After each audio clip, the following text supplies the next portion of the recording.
Cole's Chief Content Officer of The Daily Beast. You are, I hope, driving your car, working out at the gym, or possibly, like the President, playing golf to this Daily Beast podcast. If you've enjoyed it, share it with a friend, share it with your entire contacts book, share it with your own little black book, just like Jeffrey Epstein. But leave us a comment on YouTube so we know what you think and we can respond to what you think. And we do listen to your comments and read your comments. And actually, I wanted to address one, which is a very good one that several people called us out for talking about Jeffrey Epstein's victims as young women or underage women, when of course they were schoolgirls. So good call out. We did it largely just to avoid repeating the same word, but very good call out. There is a big difference between young women and schoolgirls.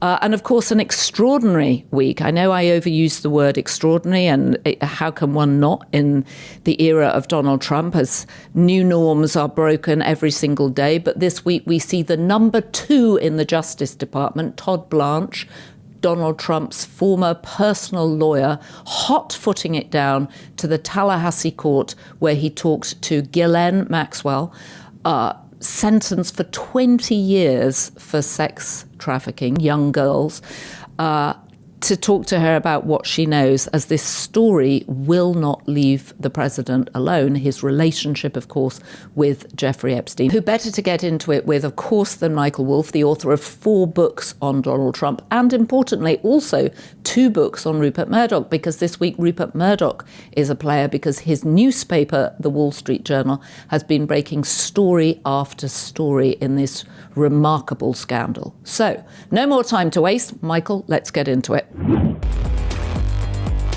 Okay, Michael Wolff, very good to be back with you, sir. You are the man for the moment. You've been everywhere. I felt slightly cheated on while I was away because I kept seeing you in other podcasts. That's what happens when you go away. Well, I'm back, so no more, please. But, you know, what are you hearing? What are you hearing from your sources in the White House? I mean, it's full panic. I think people are genuinely inside the White House, genuinely concerned about where we are. I mean, and I think they're confused about it because they don't know. It's not as if Donald Trump sits down and says, this is our exposure. He says he just denies, which is actually, they call me to find out what I know. So have any of them read the Epstein files? I mean, the documents that Pam Bondi told the president that he was in? I don't think so. I mean, I'm not actually sure that files in that coherent sense actually exist.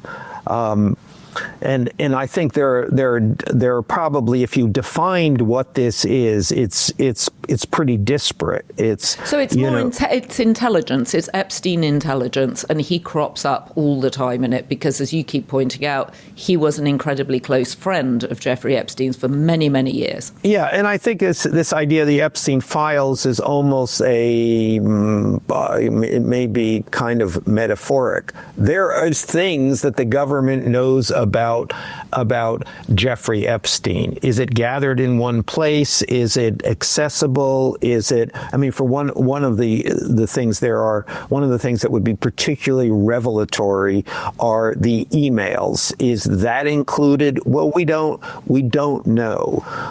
Wait a minute, which emails? Well, the email. They go into Epstein's house. They take his computer and his hard drives. Well, he has emails on there. Theoretically, I mean, how far back do your emails go? I'm sure that, but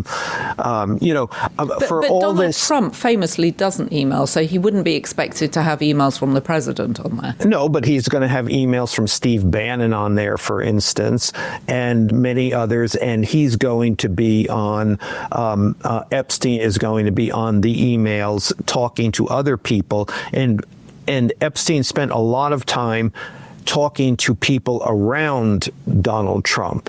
I mean, so just as for instance, Tom Barrack, who was a very close friend of Trump's, a senior advisor senior most advisor during the first administration, who is now the ambassador. I should have this at my fingertips, but I do not. The ambassador to somewhere. And who was actually indicted at one point. I'm looking it up as you speak. Indicted for various things having to do with his involvement with Trump. But Turkey. A very close friend of Jeffrey Epstein's. I knew Jeffrey Epstein introduced me to Tom Barrack during the first administration. But anyway, that's just one example of the kinds of people, of the kind of person Epstein would have been talking about Trump on a pretty constant basis. Okay, so we know that inside the White House, they're completely panicked about how to handle this. This is totally riled up the MAGA base. It's not going away. The attempt to deflect by using Tulsi Gabbard to talk about Barack Obama hasn't worked. We're recording this on Friday lunchtime. Earlier this morning, the president on his way to Scotland said he had the power to pardon Ghislain Maxwell, but he hadn't yet thought about it. And let me interrupt, though. Well, hold on. Yes. But he also said that people should look at the former president of Harvard, Larry Summers, and other big private equity people who lived with Jeffrey Epstein, which Donald Trump certainly didn't do. Well, I don't know. I think it's more Trump and Epstein spent significantly more time in proximity. I mean, so that's one of the things. I wasn't meaning that they didn't live together. I was meaning Trump said that. Trump said he didn't live with Epstein. Yes, but in the general sense, I mean, this is where MAGA has been hoisted to, which is to say, yeah, there are a lot of people. I mean, a formidable and eye-popping list of people who were around Jeffrey Epstein. Absolutely, and this is absolutely true, but that hardly negates the fact that the person who spent the most time with Jeffrey Epstein, more than a decade of constant contact, was Donald Trump. So this is, I mean, that deflection, look over there, Larry Summers, is going to be difficult. And I think it just kind of brings it actually back to the fact that, yes, these guys spent time with them, and a lot of these people have their reputations and careers have been damaged because of it. But no one has spent as much time as Trump. I was talking to someone, a White House person, last night, and again, very, very worried. And it was a telling thing that they said.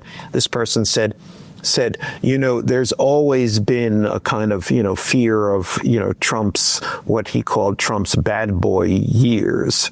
But then he said, but now the fear is that those bad boy years may have been far badder than we really appreciate, and that they may be too bad for the MAGA people to tolerate. So that's absolutely fascinating. I mean, not unlike actually P. Diddy with his bad boy records, and of course the freak-offs turned out to be much more violent than anybody expected. So I've been dying to talk to you about the birthday letter that Donald Trump apparently wrote for Jeffrey Epstein's 50th birthday, and this idea that they shared a wonderful secret. What do you think he's referring to? I think that he is referring to the girlfriend that they shared at that point in time, 92, 93. So there was a woman, and as far as I know, she's not underage, but who they literally shared, who literally went back and forth between these two guys. And she went back and forth in the same bed with the two of them? Was it a threesome, or she was dating both of them separately? I don't know the mechanics. I know that during the same period, and they openly hidden from either one. They openly shared this particular woman, that she went out with both of them at the same time, and they both understood this. So the Wall Street Journal's been doing some superb reporting on this, and obviously Trump is now suing the Wall Street Journal and taking on his old friend Rupert Murdoch. What are your thoughts about that? Well, I think within the White House, I know some background here. Within the White House, they regard this, and briefly to recap, this is the Wall Street Journal published a letter that Donald Trump wrote to Jeffrey Epstein on the occasion of his 50th birthday in 1993. Trump, by the way, denies that he ever saw this letter, and it certainly was not his letter, although his signature seems pretty clearly to be Donald Trump, and it would have been completely in character for him to write his best friend this birthday greeting. At any rate, and this was solicited from Donald Trump. There were many others who wrote letters too, but solicited from Donald Trump by Ghislain Maxwell. Yes, as Trump himself has pointed out, Bill Clinton also wrote a letter. The view within the White House is that this letter came to the Wall Street Journal via the Maxwell side, the Maxwell family lawyers. Ghislain Maxwell's brother has been very out front in defending his sister, who was in jail for 20 years. Right, so this is Ian Maxwell, who's a well-known figure in the London scene. Exactly. So they inside the White House, they believe this came from the Maxwell side, and they interpret this as a, quote, shot across the bow, which is to say that Ghislaine Maxwell, who at this point in her life has nothing to lose, and I am sure is seeking leverage in any way she possibly can, that this is an announcement, a threat, an announcement that she has damaging material on Donald Trump. Hence, a full-scale panic. The number 2 in the Justice Department, Todd Blanche, immediately scheduled a meeting with Ghislain Maxwell, which is totally exceptional that the number 2 in the Justice Department would schedule a meeting with a convicted felon, one convicted for no less for sexual offenses. For sex trafficking girls, underage girls. Yes, but anyway, so he rushed down to meet with her. Again, this is extraordinary. The number 2 in the Justice Department. Let's just remind people that Todd Blanche was Donald Trump's lawyer during the Stormy Daniels trial. Yes, he was Donald Trump's personal lawyer. He represents Donald Trump. But Donald Trump's had lots of lawyers. It seems doubly ironic, because he's always firing them, that this would be the lawyer from the Stormy Daniels trial, which Donald Trump lost. Donald Trump's relationship with his lawyers is always a Trump subtext, and and I did a lot of reporting on this, and this is in my book, All or Nothing, the relationship he has with these, especially with these lawyers who were with him during the Stormy Daniels trial, but during all of his legal problems during the campaign. This includes Emile Bove, or Beauvais, who's now holds a significant position in the Justice Department, and who is now up for a seat on a significant appeals court, and many people say is being prepped to go on to the Supreme Court. Alina Habba in New Jersey, and she's the federal prosecutor there, who can't get confirmed by the Senate, an appellate court there has refused to appoint, to extend her temporary appointment, and and appointed someone else who the Justice Department has now fired. But at any rate, one of the things that goes on with these lawyers, these are his personal lawyers, and he has crucified them all. I can't describe his treatment of these people, and effectively what he does is he breaks them. I mean, they can't ever have had a professional instance in their life in which is so debasing. And I think what happens is that having done this, then they're broken. They understand that they have only one role in life, and that is to serve Donald Trump. So describe the debasing behavior that he does. You do write about how he screams certainly at Alina Harper. It's screaming, in vilifying them. You're a piece of shit. You're I never saw somebody so incompetent. There's one of the lawyers, he just went after, and in the middle of they come out of the courtroom, and the guy has like a red spot on his head, whether it's a dermatological issue or whether it's just anxiety. It's a flare-up of anxiety, it's a physical manifestation. And Trump looks at it and says, "What's that?" Right. And he says, "That's not a good look. Get rid of it." There's one guy, in the break room, there's only one bathroom. This is a courthouse. This is a criminal court. There's only one bathroom in there. And one of these lawyers, God knows, you might say, what was he thinking? Uses the bathroom.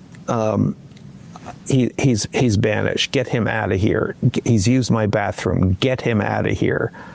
So it's just everybody is treated. He doesn't remember any of their names. You lawyer, and then again, and it is. There was one guy. And he goes on at length. You can't talk. What's the problem with you? You can't talk. Why can't you talk? You know what you sound like? And then he makes fun. He does that imitation that makes everybody like, he goes like, oh. So he's a horrible person to work for. Nevertheless, if you're Todd Blanche, you can't ever have thought that you would end up as the number 2 in the Justice Department. Right. And so you understand your job is, remember, the Justice Department of the United States has always been at least in the modern era, post-Watergate, has protected its independence. Yes, we are part of the executive branch, but no, we are not under the direct control of the executive branch. And Trump has said, basically, that's bullshit. You're under my direct control. In fact, you are my lawyers. Right. You do not represent the United States of America. You represent me. And that's obviously true for Pam Bondi, the Attorney General, who doesn't know, caught in the headlights on this thing. Yes, we're going to release the Epstein files. Oh, no, sorry. No, we're not releasing them. So it's a, again, we're back to one of those moments, which is a fundamental change in the nature of the government and how the government works. And right now, it is full out. We are there to protect Donald Trump. We are, and this is the interesting thing. The Justice Department at various points, Nixon especially, has tried to use the Justice Department to further a cover-up, and that was really rather precisely what Watergate was about. Right, Nixon it's never the crime, it's the cover-up. Nixon did that in the dead of night. This is not in the dead of night. This is incredibly out front. There's no pretense otherwise. Protect the president. So what do you think Donald Trump thought or said when Pam Bondi told him he was in the Epstein so-called files? Well, I'm not sure what what was told, and I rather think that that they are now putting this out there as let's test the waters, let's do a little preparation of the ground here, because this could be pretty bad. Or conversely, she told him, he said, like what? And she, and I can't imagine this conversation, because you cannot bring Donald Trump bad news. You cannot. But let's assume that she might have said something, and he said, oh yeah, shut this down, forget about it. Well, and Elon then immediately put it out. Yeah, no.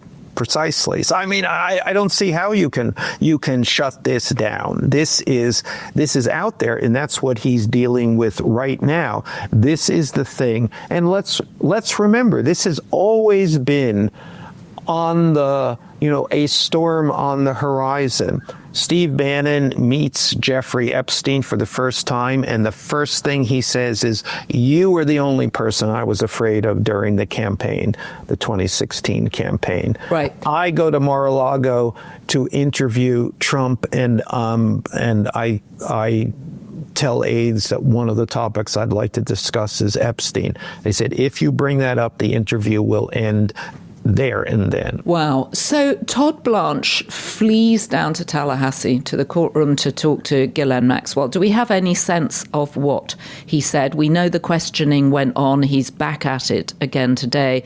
Her lawyer, David Marcus, who is a friend of Todd Blanche, came out and said that Ghislain miraculously answered every question honestly and didn't plead the fifth in any way. What are your thoughts about what's going on there? I would imagine that she is outlining what she has on the President of the United States, and they are evaluating how damaging that is and evaluating how credible what she has to say is. So they're negotiating. She is now putting her goods on the table, and then they'll have to respond. What are the and so we go into the cover-up territory. What are the inducements they might offer to keep her quiet? In some. Right. So she says she's got information that she saw the president with Jeffrey Epstein. Let's just sort of game this out. She's seen President Trump with Jeffrey Epstein in a compromising position, let's just say. And she wants either a reduction in her sentence or she wants a full pardon. I'm just sort of fascinated to think about what Todd Blanche has to play with there. Well, I think, the first is, what do you got? Is this damaging? Well, if you're Ghislain Maxwell, and as you said earlier, she's got nothing to lose, why wouldn't you just say you've got the goods? I mean, who's going to know? They're going to say, what evidence do you have? Remember, this is Donald Trump. If Ghislain Maxwell comes out and says, he did this, he did that, and he says, I didn't. This is a lie. Remember, denial is a very powerful tool for Donald Trump, but does she have things that cannot be denied? I mean, he left the courtroom with a big box of files yesterday. I mean, who knows what was in it? Well, who knows? Who knows what's in that? So it's that, and remember his level of denial. This letter, the letter that the Journal published is certainly convincing. Right time, right place, right characters. Well, and it stands to reason that someone would have a copy of it. And plus, the Journal is publishing it. The Journal doesn't publish things that it hasn't taken a fairly close look at, and especially understanding that Trump might well come after them. So, but even in that case, what did Donald Trump say? Nothing to do with me. This wasn't me at all. I don't know where this came from. So, therefore, they'll look at what Ghislain has and say, well, we can just deny that, and who you're going to believe, a convicted felon or the president of the United States. Or they're going to look at what she says and says, oh my God, this is really going to be hard to get out from under. Right, and you can deny it, but there are pictures. I mean, there's lots of pictures of him with Epstein. We know they were really well. We already know that, so right. that's not the issue. The issue is, what does she have that goes beyond that? Michael, if it turns out that Ghislaine Maxwell does have compromising material on the president, and Todd Blanche advises Donald Trump to give her a pardon or commute her sentence in some way, what do you think what is the MAGA base reaction? Violent. That's going to be a major issue. It's going to be a major issue. The choice that he will have to make is between protecting himself and dealing with the base. Somehow he's got to bring those two together. He's got to get the base to recognize that without him there is no MAGA. But this is a really complicated trick. Can he pull that off? I'm not sure. And where is J.D. Vance in all this? Hiding. Hiding. J.D. Vance for his own political future, cannot lose the MAGA base, but for his own political future, he cannot lose Donald Trump. Go figure. And Mike Johnson. I suddenly saw Mike Johnson as a potential candidate today when he said, well, we have to let this play out. We need to understand it. These are heinous crimes. I suddenly thought, oh, Mike Johnson is going to run too. Well, I think everybody's going to run. This is, there is going to be no Donald Trump. So for the first time in 10 years, more than 10 years, it's going to be a wide open Republican opportunity. So everybody is going to be in. And the other thing that you really notice by her absence is that of Melania, that often men caught up in situations like this have a wife who's loyally standing by their side. Well, Melania is nowhere to be seen. Ivanka is nowhere to be seen. This must be a horrifying story for them. Okay, well, two points. She never is by his side. All of those courtroom appearances, did she show up once? I report in my book that one of the aides approached her and she said, nice try, and then laughed. But this is probably for further food, she was very involved in this Epstein relationship. There is this model thing, but and Epstein talks about, and she's introduced by a model agent, both of whom Trump and Epstein are involved with. She's introduced to Trump that way. Epstein knows her well. Epstein says the first time Donald Trump and Melania have sex is on his airplane. So this is another complicated dimension in this. Where does she fit into the Epstein story? Where does she fit into this whole culture of models of indeterminate age? And Ivanka and Jared are nowhere to be seen. Never are these days. Right. And for Rupert Murdoch, who seems, the Wall Street Journal, and conflict of interest alert here, Emma Tucker, who's the executive editor of the Wall Street Journal, is a close personal friend of mine. She's been doing a stellar job at the Wall Street Journal. But what do you think of Trump's very aggressive lawsuit against them? He's suing them for libel. They've banned them. Well, he sues everybody. He sued the New York Times and a number of times. Of course, and he's just settled with ABC and he settled with Paramount. But we'll draw a distinction though, because it's important. It's important here. This is Donald Trump's playbook. You sue, and litigation for Donald Trump is not necessarily about winning in in court. It's about a headline. It's about staking his virtue, moral claims. I am going to sue. I mean, he sued all his life. That's what he does. The fact that that these lawsuits against media organizations by Donald Trump are routinely tossed doesn't make any difference. And because they have two effects. They get the headline, I'm a victim, I'm wounded, and they send a chill to other organizations. He's been, in the last number of months, he's settled with two major media organizations, ABC and CBS. These were specious lawsuits that would have been dismissed if these organizations had pursued them. Instead, they settled. They settled because their parent companies had other interests before the government. They said this was a kind of, let's say it was a kind of bribe. And in fact, the money, the settlements, $15 million in one case, $16 million in another case, goes to Donald Trump, not to the government of the United States. Now, Rupert Murdoch, who has been doing this for more than 70 years, does not settle these kinds of lawsuits, especially specious ones that he is going to win. And so I would say the purpose is for, as I said, it's to make a headline and to send a chill to other media organizations. But in Donald Trump's inimitable fashion, he recognizes a weakness here. And he has been going around saying to people, Rupert, who is 94, is going to die any minute.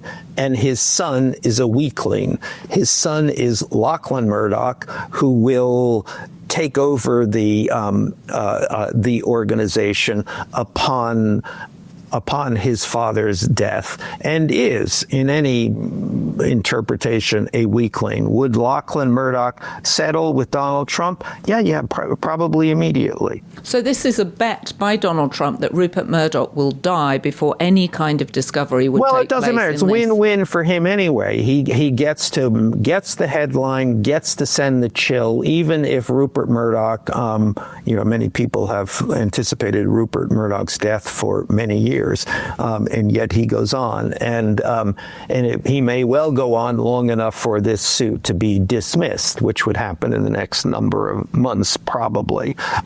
But cream on top, if he dies, Lachlan might well settle, and Donald would collect. Well, we should certainly do another episode on Donald Trump and Rupert Murdoch's relationship. But I just want to revisit one final point before we eventually meet again very soon, I hope next week, to figure out what on earth the conversation has been with Todd Blanche and Ghislain Maxwell. But the Tulsi Gabbard of all this too, the sudden creation or the sort of revisiting of the Russia story and the implicating of President Obama, and then Obama unusually reacting to it. Well, Tulsi Gabbard he has treated her like he has treated his lawyers. I mean, he's really pushed her out. She did something that he didn't like. She was immediately pushed out. Everybody in the administration. Well, was that over the Iran? Yes, the Iranian affair? Yes. Right. So she said they didn't have the capabilities to make nuclear weapons. Exactly. And then she immediately had to backtrack on it. Do you remember that 3 weeks ago? Right. So everybody has told her, you're toast, you're finished. You might as well just go home. And people have blanked her. I mean, I've heard about this. Tulsi, get it. Don't be anywhere near her. Yeah, she's don't losing. get in a photo with her. Sell shares in Tulsi Gabbard. And she's been desperate. This has been, Tulsi Gabbard, basically has not been able to get arrested in public life for many years, and then she's finally, sucked up to Trump. I mean, really sucked up. Got this job, and now 6 months, 7 months in, it was imperiled. So what did she do? I mean, she's smart enough to know what she had to do. She had to give Trump a headline, even if it was entirely ridiculous, and she's going to, send Barack Obama to jail. I mean, it doesn't matter. It's all made up. She made it up. It's a concoction, but it saves her skin. Well, and interestingly, it actually provoked Barack Obama's team to come out with a statement and just say this is ridiculous distraction from actually what's going on. Right. Which seems to have killed the story. I mean, sometimes they put out nonsense and it holds up the news agenda for a bit, but this one seemed to come and go very quickly. Yeah, no, I mean, it's just, I can't what even can you believe say? we were talking about Iran, what was it, 3 or 4 weeks ago. I'd just come back from another trip. It was all about Iran. It's just extraordinary how the news cycle moves on. But on this particular story, on the Jeffrey Epstein story, it is stuck. And the MAGA base will not let it go. The MAGA base will not let it go. Obviously, the mainstream media has picked it up, which is totally, I mean, again, a shock. Where have they been? And I think it is worth reminding people that this story of Donald Trump's close relationship with Jeffrey Epstein, the Daily Beast, and I got together a week before the election and released tapes which had Jeffrey Epstein saying very specifically Donald Trump was his best friend for over a decade. And how did the media respond? Crickets. Well, people can go back and find those stories actually on our website. So, it has finally broken through. I think, and the media, which has been incredibly confused about this story, very reluctant, not wanting to deal with it. I think for a whole variety of reasons, which we can at some future point discuss in detail, because I think it's interesting. But they're forced into it now. I mean, it's front and center. It is the story. And weirdly, the MAGA base's conspiracy theory that Jeffrey Epstein was at the center of a global cabal of elite men on both sides of the aisle. Actually, for once, it's a conspiracy story which has a lot of truth in it. Well, all conspiracy theories, well, maybe not Pizzagate. I was going to say Pizzagate, absolutely not. Yeah, but many conspiracy theories have an element of truth in them, but in the conspiratorial telling, the emphasis is all wrong. The conclusions are all wrong, and I think that is also probably the case in the Epstein story. But it is true that enormous numbers of influential and powerful people were gravitated to Jeffrey Epstein, were attracted to Jeffrey Epstein, found